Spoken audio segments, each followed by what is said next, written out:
School service commission বলছে 7 তারিখ হচ্ছে নবম দশমের পরীক্ষা, 14 তারিখ হবে একাদশ দ্বাদশের পরীক্ষা।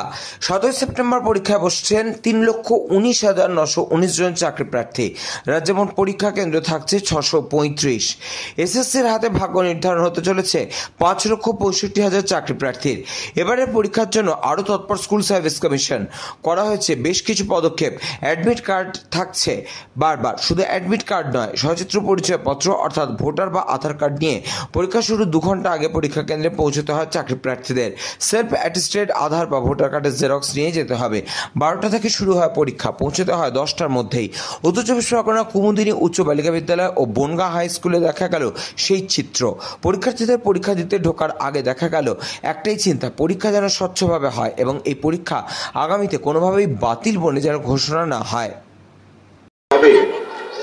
পরীক্ষাটা কন্টিনিউ হলে ভালো হয়, নির্দিষ্ট সময় অন্তর অন্তর হলে ভালো হয়, তাহলে সবার একটা প্রতিযোগিতামূলক চিন্তাভাবনা থেকে সবাই পরীক্ষাটা দিতে পারে আর সবাই সমান সুযোগও পায়। আমরা চাই একটু ফ্রেশ রিক্রুটমেন্ট হোক, আবার পশ্চিমবঙ্গে মাস্টারি পরীক্ষার ফ্রেশ রিক্রুটমেন্ট আবার হোক।